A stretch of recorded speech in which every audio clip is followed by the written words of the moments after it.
같이 기도합시다. 거룩하시고 사랑과 은혜가 극진하신 하나님께서 여러 가지로 부족한 저희를 이번에도 은혜 주시려고 사경회를 허락하시고 어제부터 말씀으로 인도해 주심을 감사합니다. 이 시간에도 하나님이 저희와 함께 하시고 저희 마음을 주장하셔서 말씀을 통해서 하나님을 발견하고 하나님의 뜻을 깨닫고 그 말씀을 순종할 수 있는 힘을 주셔서 이 말씀을 순종함으로 하나님을 기쁘시게 하는 열매를 평생토록 맺혀가도록 저희를 인도해 주시옵소서. 예수님의 이름으로 기도하옵나이다.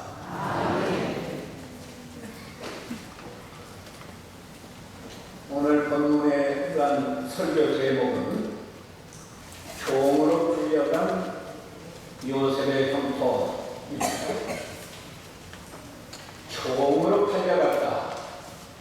이 말씀 속에서 요셉이 얼마나 어려운 환경에 있었는가를 우리는 알 수 있습니다. 그런데 형통이라고 하는 것은 만사가 잘 되는 거예요. 자기가 계획한 것보다도 더 잘 돼요. 자기가 계획하지 않은 일도 잘 되고 잘 되는 게 형통입니다. 오늘날 대학교를 졸업한 사람들이 취직이 잘 안 돼가지고 얼마나 어렵게 살고 취직을 한 사람도 언제 구조조정을 당할지 몰라서 어렵다 하고 불안하고 사업을 하는 사람도 경기가 안 좋다고 그랬다고 하는데 오늘 종으로 팔려간 요셉의 형통을 우리가 바로 깨닫는다고 하면 우리는 환경을 탓하지 아니하고 하나님의 은혜와 복 속에서 행복하게 살아갈 수 있습니다. 오늘 새벽에는 사람이 무엇인가? 나는 무엇인가? 이런 제목을 통해서 하나님이 천지 만물을 창조하실 때 우리 사람을 하나님의 형상대로 가장 존귀하게 창조하셨다. 그래서 우리 사람에게 주신 생명은 이 식물이나 동물과 달리 아주 존귀한 생명을 주셔서 제일 좋은 점은 하나님을 알고 하나님을 사랑하고 하나님을 섬길 수 있는 그런 생명을 우리에게 주십니다. 그 사람이 하나님을 알고 사랑하고 섬기는 것이 인간의 최고 가치. 하나님을 모르고 하나님을 안다고 해도 사랑하지 않아요. 섬기지 않으면 동물, 짐승과 못할 바가 없다. 하나님을 모르면 결국 사는 것이 돈 많이 벌어서 잘 먹고 잘 살다가 죽자는 거예요. 짐승들도 그랬겠다. 그런데 아담과 하와가 선악과 먹고 타락한 다음에는 아담의 자손들이 다 죄인으로 태어나기 때문에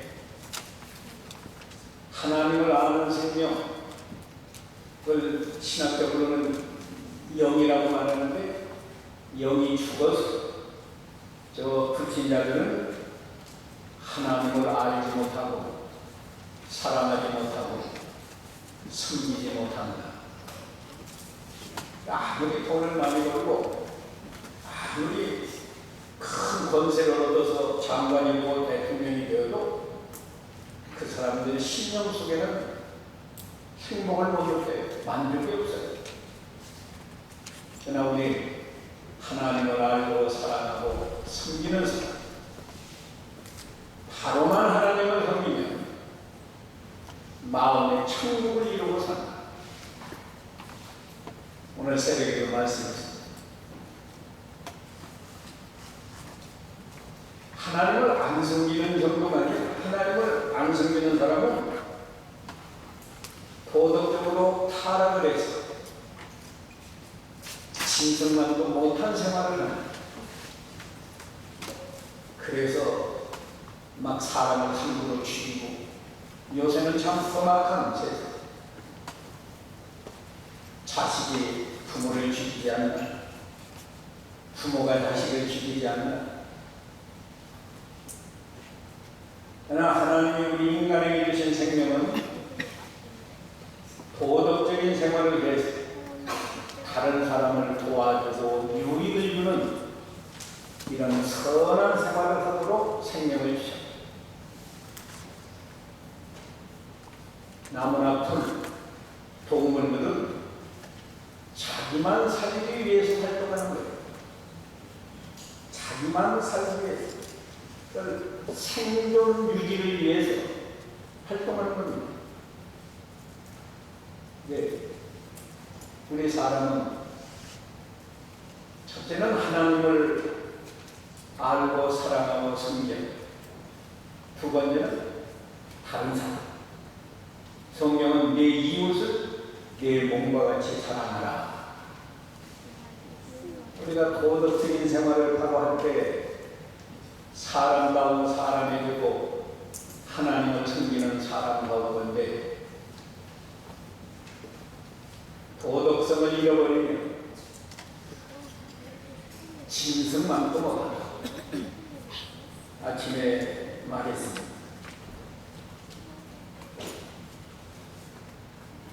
이 종으로 팔려가내고 요새 우리 성도님들은 다 요새 하면 너무 많이 알고 잘 알고, 우리 어린 학생들은 잘 모르지만 창세기 37장에 보면 요셉이 17살에 형들이 시기해서 아버지를 속이면서 죽었다고, 아버지에게는 죽었다고 속이면서 아버지를 죽이려다가 팔아먹었죠. 가정적으로도 행복하지 못했어요. 요셉은 야곱의 11번째 아들인데 그 형 10명이 다 이복 형제예요. 형은 형이지만 어머니가 다 다르다.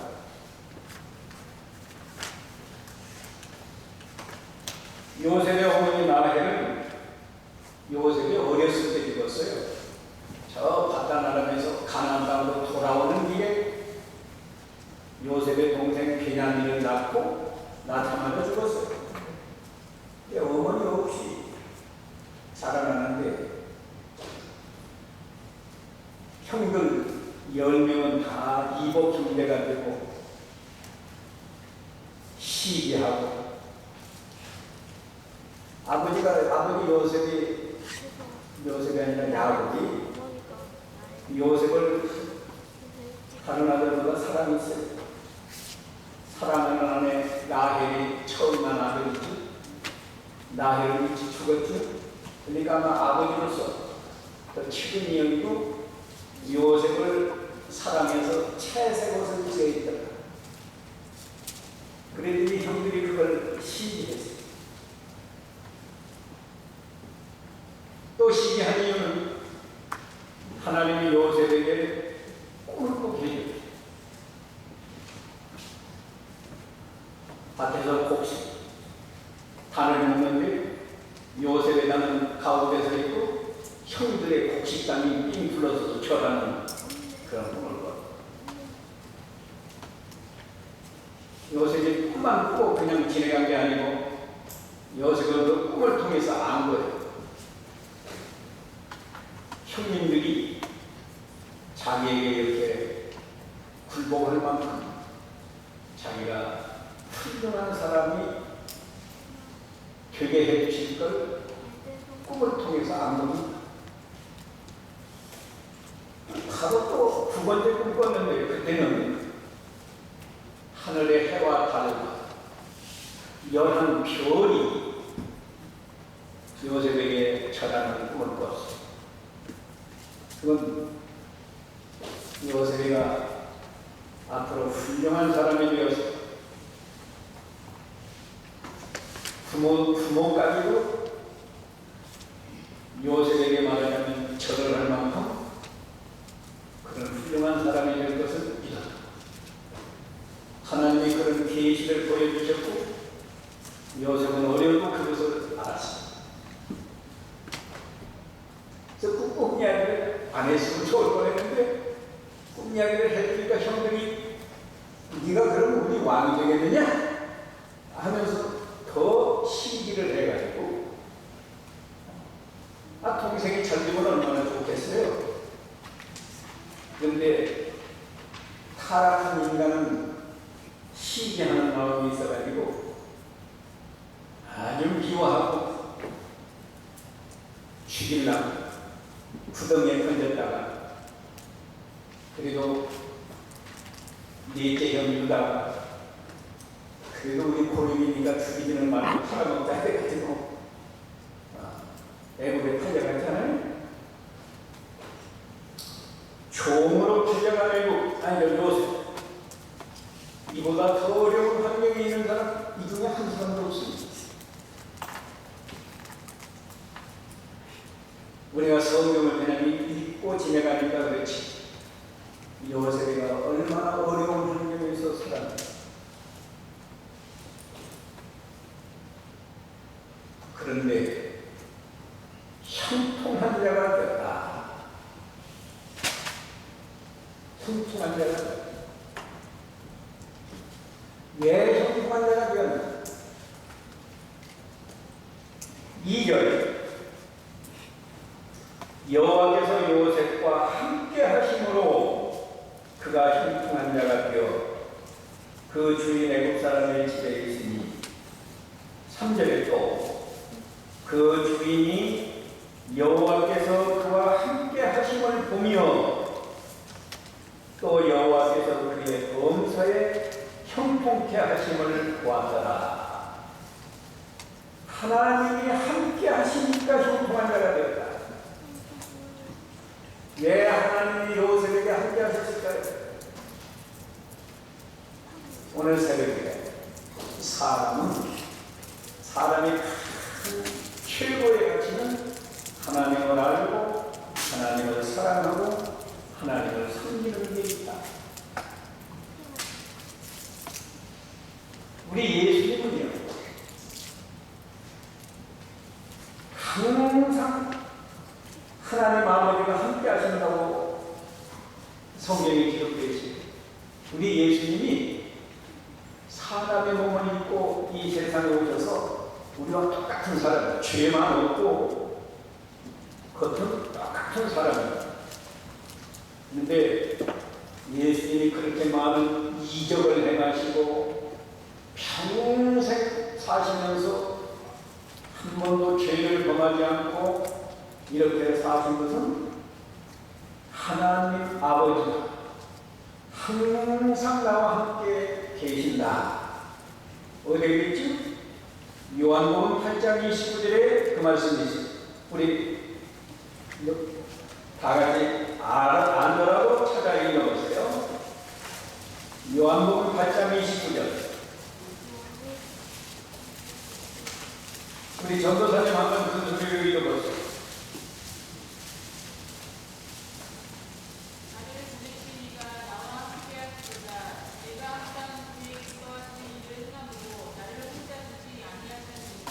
예, 예수님도요 그저 그냥 자동적으로 하나님이 함께 해주신 게 아니고 사람의 몸을 입고 오신 예수님에게 이렇게 표현해요.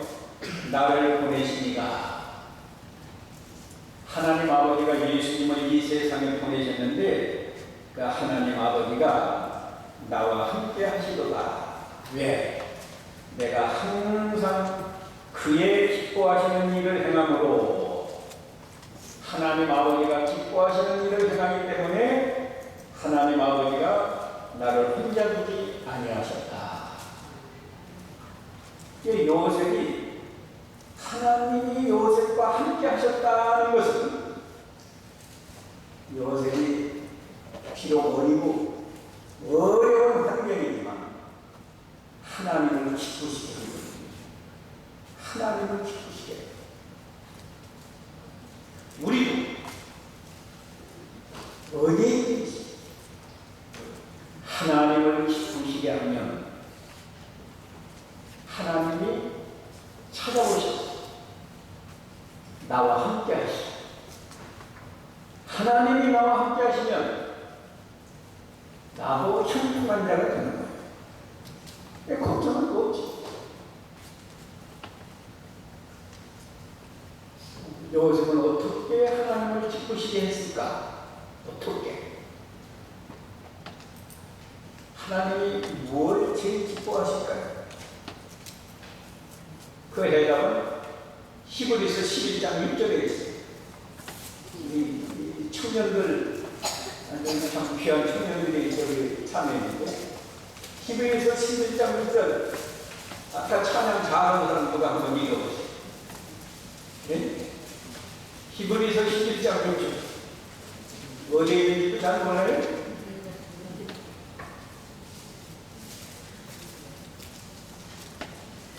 제가 읽을까요? 믿음이 없이는 기쁘시게 못하나니 하나님께 나아가는 자는 반드시 그가 계신 것과 또한 그가 자기를 찾는 자들에게 상 주시는 이심을 믿어야 할지니라. 거기에 보면 믿음이 없이는 하나님을 기쁘시게 하지 못한다. 하나님은 믿는 것을 제일 기뻐하세요. 뭘 믿어요? 뭘? 하나님을 믿는 거예요. 하나님을.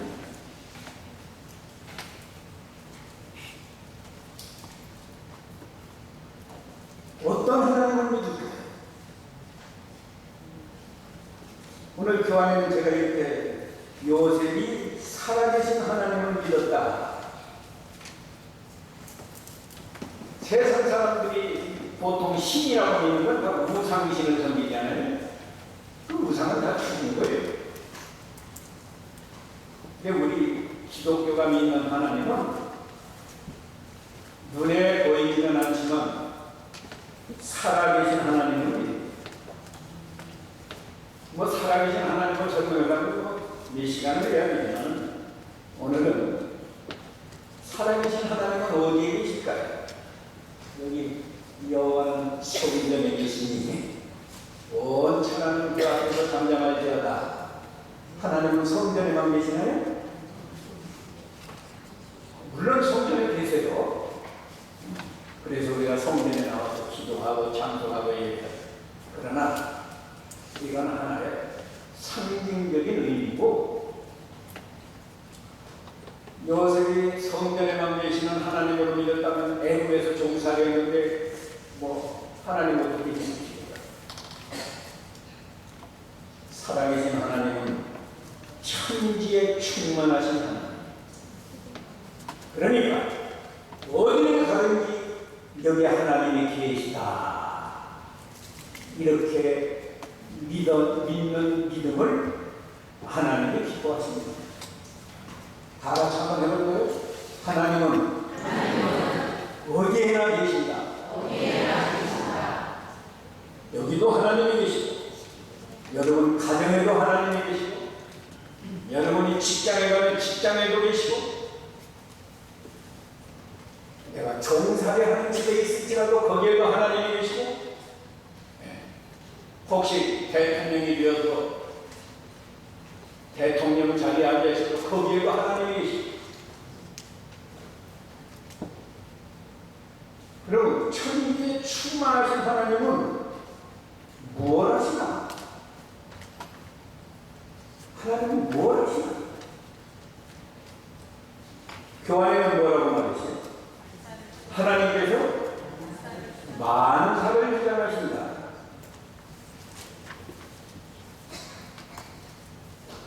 만사를 주장하신다. 그래서 45장에 보면 사실은 형들이 요셉을 팔아서 애굽에 왔는데 요셉은 형들이 참 나쁜 사람이다. 형들이 팔아서 내가 여기 왔다. 이렇게 생각하지 않고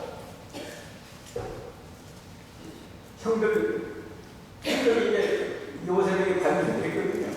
창세기 45장인가.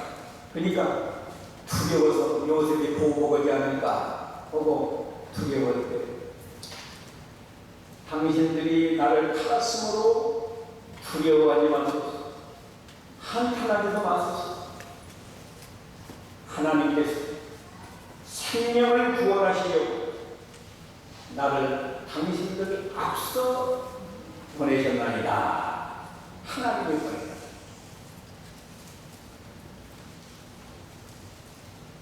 요셉이 성경을 많이 배우지 않았지만, 예? 오늘은 우리처럼 이렇게 성경 배웠어요. 요셉 때는 신약 성경 없어요. 신약 성경 없습니다.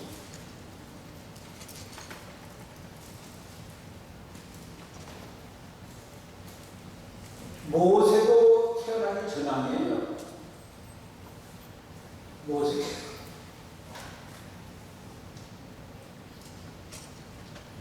그러니까 창세기 출애굽기 레위기도 없는 거예요, 사실.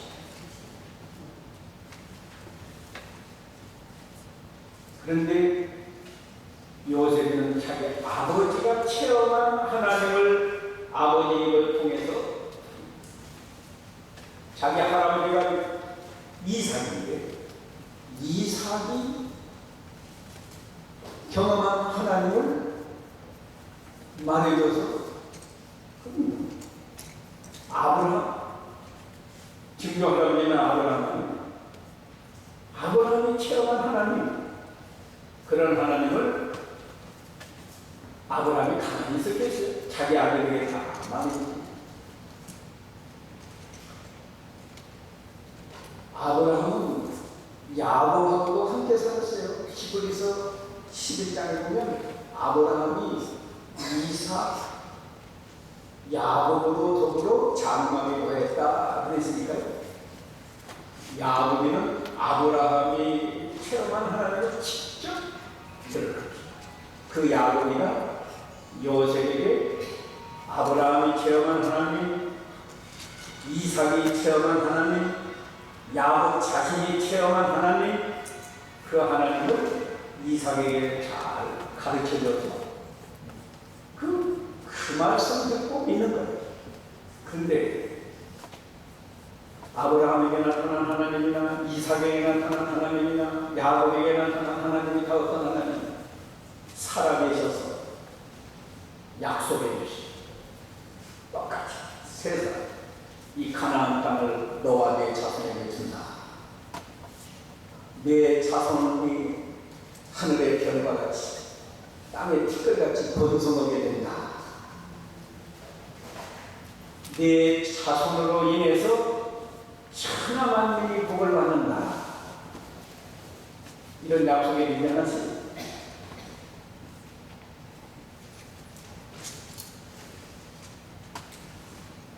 그러기 때문에 요셉이는 살아계신 하나님이 천지에 충만하신데 특별히 우리 인간의 모든 것을 다 주장하시는데 특별히 두 가지를 요셉은 잘했어요. 항상 하나님을 두려워하면서 죄를 떠났다. 살아계신 하나님을 믿으면서도 그 증거가 있나요? 있죠. 창세기 37장 2절에 보면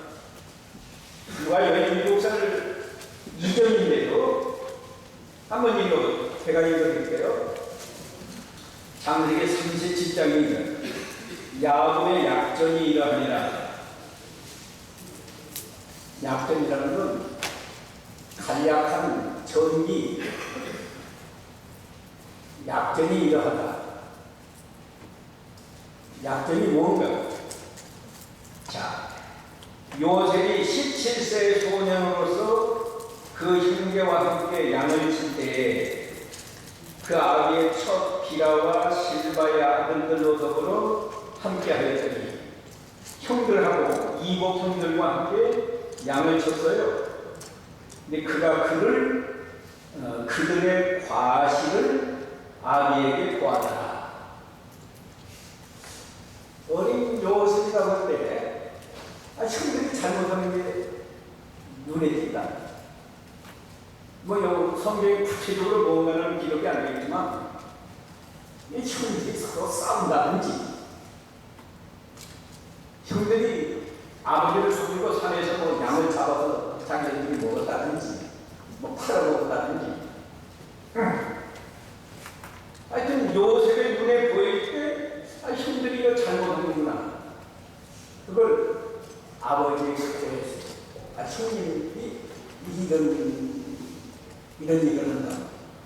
자기가 차마 11번째 아들인데 형들에게 말해야 시가 안 먹히니까 아버지에게 말하는 고자질이 아니고 아버지가 형들을 좀 잘 말하자면 지도해서 타일러서 형들이 다음에는 이런 잘못을 저지르지 않게 해달라고 하는 거예요.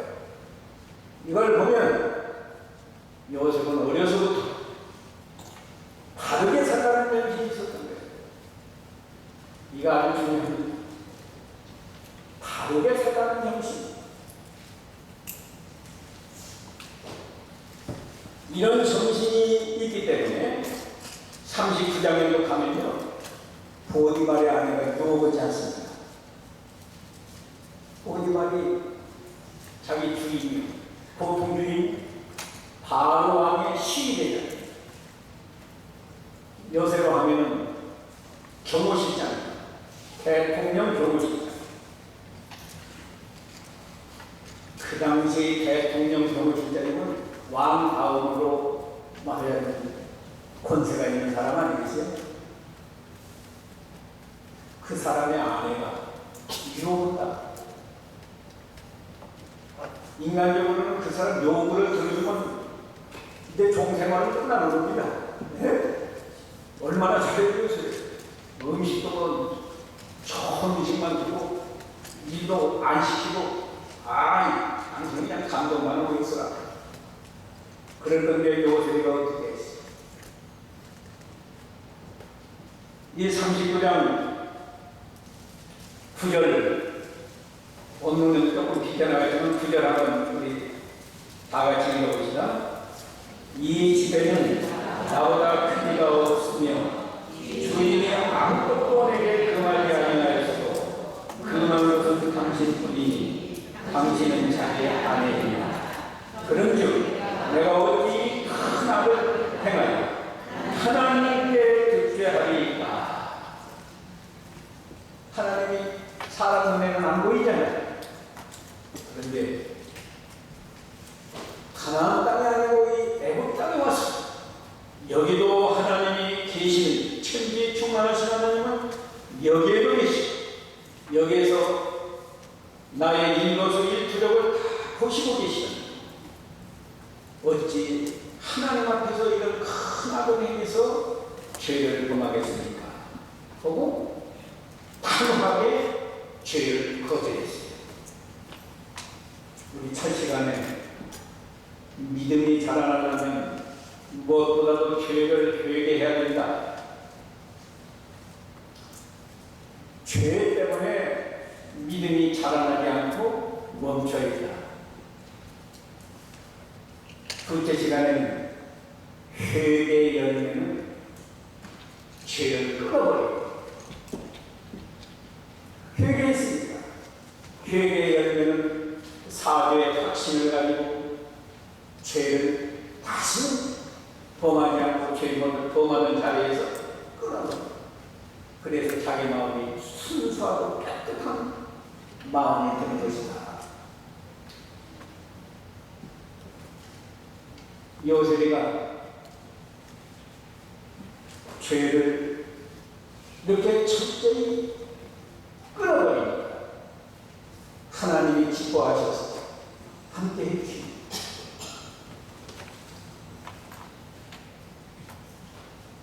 우리 예수 믿는 성도들이 왜 하나님이 함께 하시지 않는가? 하나님이 함께만 하면 형통인데 하나님이 함께 하시지 않으니까 형통이 안 되는 거예요. 왜 하나? 죄 때문에. 우리도 그렇잖아요. 더러운 자리에 앉으라고 누가 돼요? 아유, 어디로 가서 앉겠어요? 깨끗한 자리가 어딘가 찾아서 거기 앉아. 하나님이 죄를 제일 싫어하세요. 하나님이 제일 싫어하는 게 죄다. 이 죄를 떠나야 하나님이 함께 해요.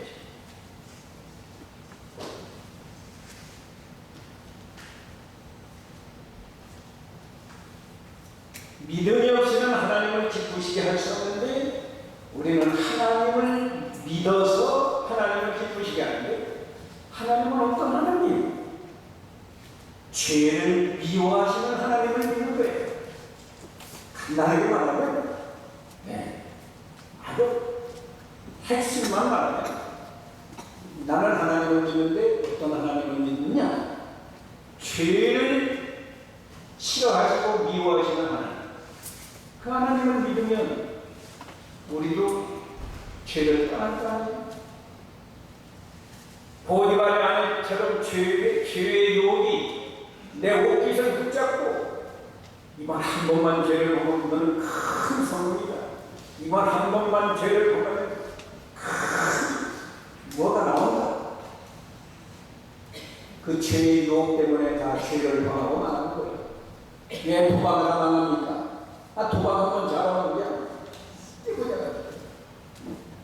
왜 요새 무슨 보이스피치 인터넷 도박이 등등으로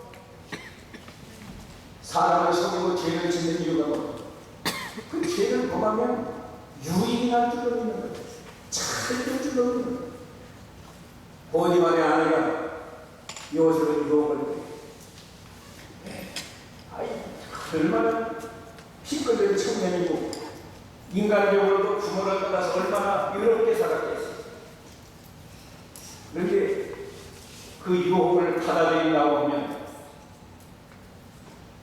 인간적으로 육체적으로는 얼마나 한순간이라도 즐길 수 있지만 하나님을 두려워하기 때문에 하나님의 죄를 미워하기 때문에 내가 어찌 하나님 앞에 죽게 하니까 그 죄를 우리가 몇십 년 예수를 믿으면서도 양심을 안 쓰고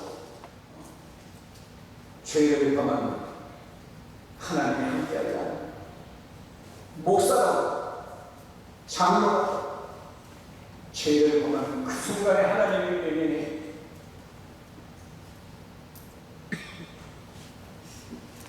그 다음 하나님은 어떤 하나님인가? 복 주시는 하나님. 아까 히브리서 11장에 뜨면 자기를 찾는 자들에게 상 주시는 이심을 믿어야 할지니라 그랬는데요.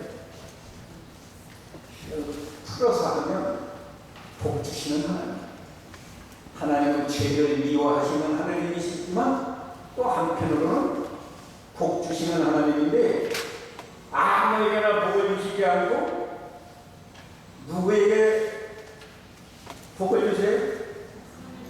그건 교환해서 써봤어요. 하나님께서 뭘 행하는 자에게? 선을 행하는 자에게 상을 주신다. 상은 복이에요. 선을. 오늘 새벽에 우리 사람은 사람 사이에 선을 행하고 도덕을 잘 지켜야 이게 사람다운 사람이고 하나님을 섬기는 사람이다 말이에요. 우리가 선을 행할 때 하나님이 기뻐하시고 버리시되 형통하게 하시되. 그래서 요셉은 항상 선을 행하려고 힘썼어요. 오늘 본문에는 그런 내용이 그렇게 직접적으로 표현을 하고 있습니다. 선을 행한 증거가 뭔가 하면 이 요셉의 선을 행한 분이 종으로 지금 팔려왔잖아요. 그런데 낙심하지 않는 것은 만약에 요셉이 팔려와서 내가 어쩌다가 이렇게 됐을까? 형들 생각만 해도 미웃고 분한 생각이 나오고 그랬다고 하면 하나님이 함께하지 않아요. 형들이 그렇게 악을 행했지만 하나님이 나를 이곳에 보내줬다.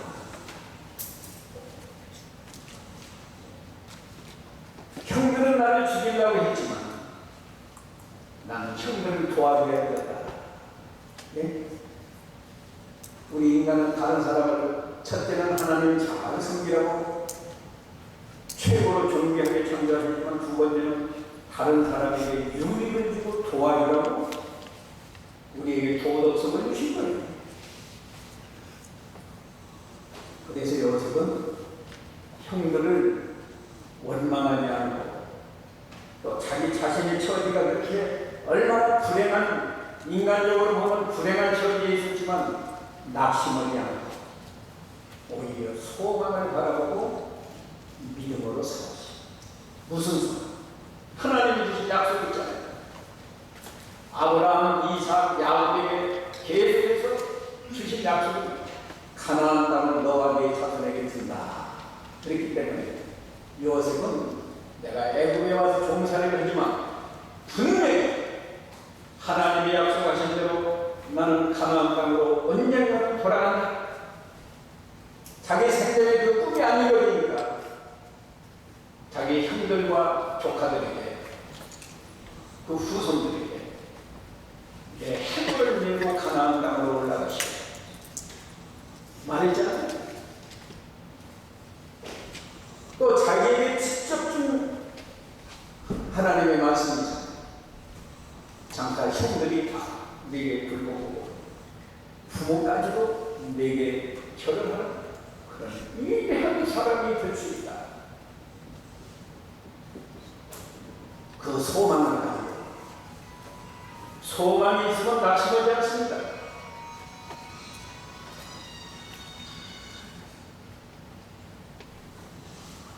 어떤 사람은 거짓말을 얼토당토하는 거짓말을 크게 해가지고 주기통에 빠졌어요.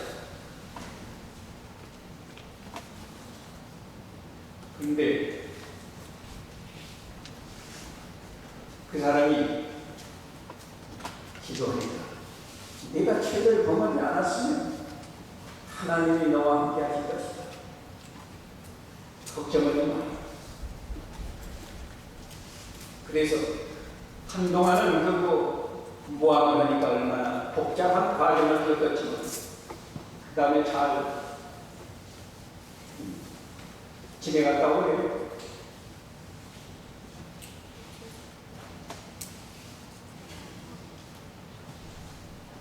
우리가 선을 해달라고 힘을 써야 선이 하나씩 이루어지지 그냥 가만히 이루어지지 않아요. 우리가 요셉만 배워요. 네? 종으로 팔려간 요셉이 형통하게 되었다. 우리는 굉장히 많은 진리를 알고 있습니다. 친구야 성경을 얼마나 많이 배워서 많이 알고 있어요. 요셉은 기록된 성경이 없을 때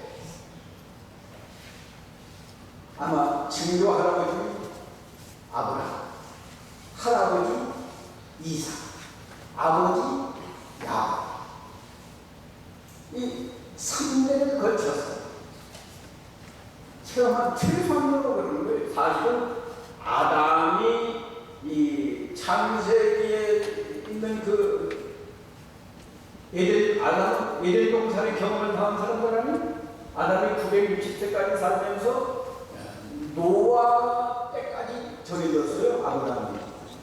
그럼 입으로 전달되는 그들이 직접 체험한 하나님, 그것이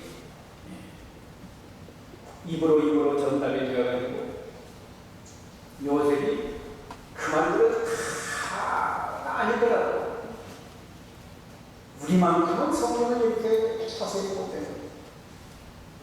그래서 오늘 핵심이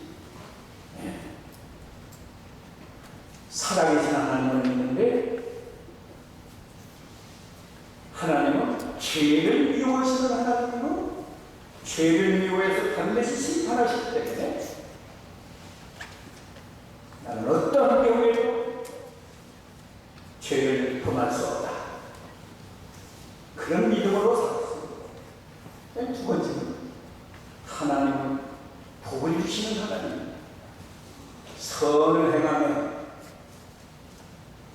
그 선을 행하는 자에게 하나님이 기뻐하셔서 복을 주신다. 나도 왠지 선을 행하는데 나를 미워하고 시기하고 죽이려고 한 형들까지 나는 미워하지 않고 원망하지 않고 그들을 잘 대해야, 이게 요셉입니다. 이게 머리로만 믿는 믿음이 아니고 요셉은 생활 속에서 실천한 믿음이에요.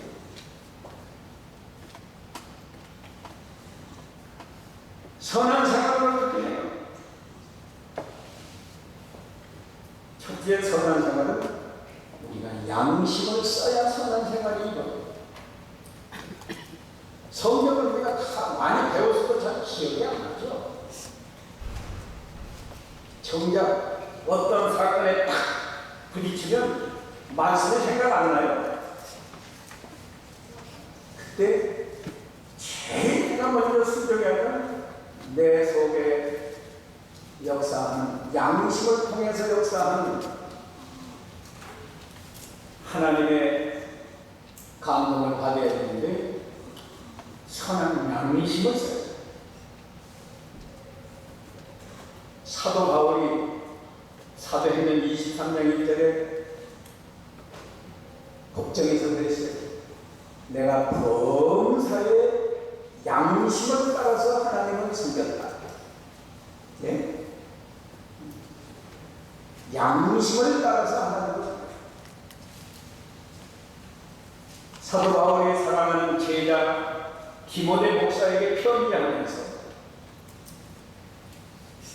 선한 양심을 버리면 믿음이 파산은 우리가요, 선한 양심, 선한 양심이 내 착한 거예요. 물어볼 거 없어. 선을 찾아서 어디에 있나 할 거 없다. 복잡하고 어려운 사건이 만날수록 눈 감고, 눈을 감으면 다른 거 생각하지 말자. 눈 뜨고 있으면 다른 거 다 보이니 잠깐이라도 눈을 감고 내 양심이 뭐라고 인정하는지. 그래서 양심이 조금이라도 가치를 주면 버리고, 양심이 이게 옳다, 이게 옳다 하는 쪽으로 가야 돼요.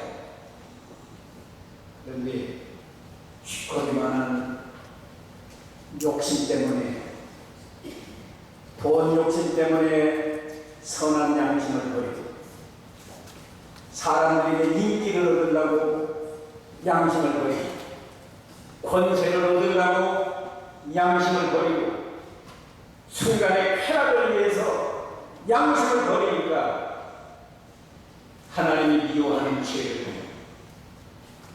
다윗이 그렇게 성장만 우리아의 아내를 데려다가 동침할 때 양심이 그게 옳다고 했거든요. 양심을 안 쓰면 마귀에게 속아서 죄를 범합니다. 양심을 써야 돼. 근데 양심이 화인 맞은 양심도 있다고 했어요. 디모데전서 4장에 보면 화인 맞은 양심, 화인이라는 분도장을 지켰다고 해요. 어렸을 때도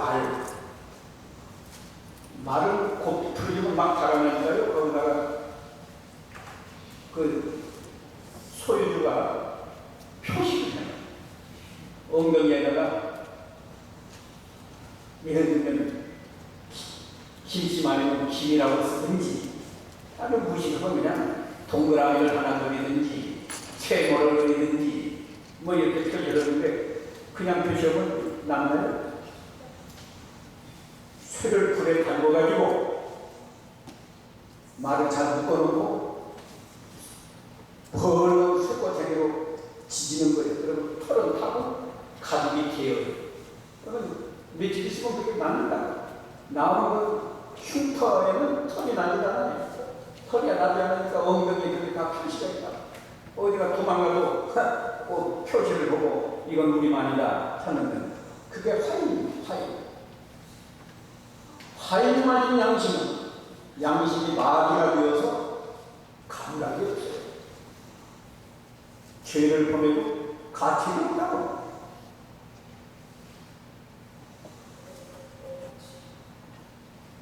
적은 일에 양심을 안 쓰고 또 양심을 안 쓰고 또 양심을 안 쓰면 점점 화인 맞아서 죄를 범하면서도 가치가 없는. 우리는 양심을 써야 됩니다. 김현동 목사님은 양심을 날카롭게 써라고 그랬다고 그래요. 날카로운 칼날 같은 양심을 써라. 그런 조금만 해도 그냥 폐지하면 사소한 것만 전 옳지 않은 것도 가치가 되는 가치가 되면 딱 끊어. 그런데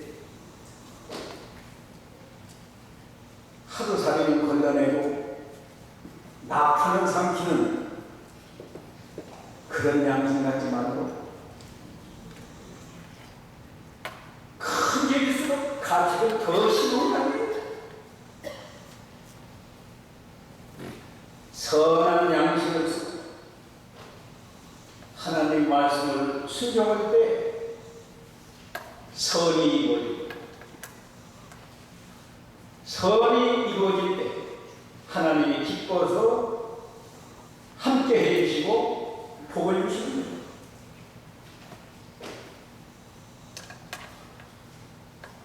요셉은 아까도 말했지만 하나님의 약속을 믿었어요. 아까 다 설명했죠. 가나안 땅으로 돌아갈 것을 믿었고 꿈을 통해서 주신 하나님의 약속을 믿었고 특별히 어려울 때도 낙심하지 않고 소망중에 선한 생활을 힘썼다.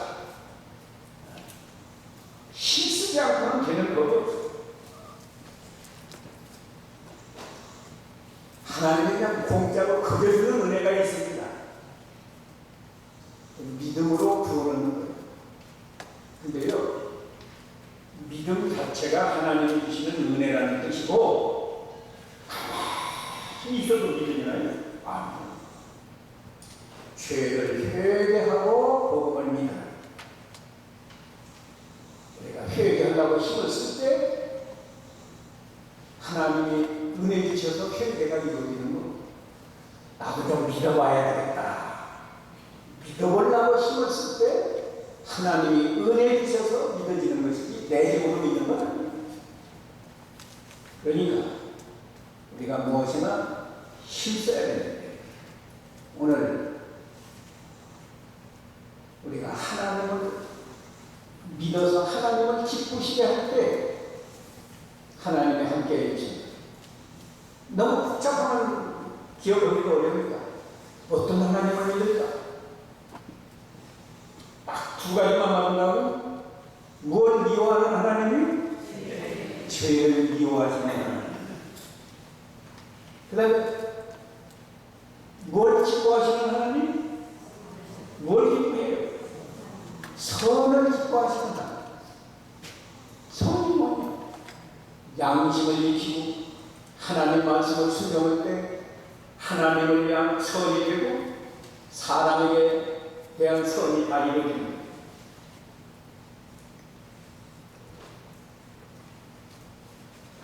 우리가 이렇게 많은 삶이 하나님이 우리를 기뻐하셔서 함께 하나님의 함께임은 우리보다 성경을 덜 배운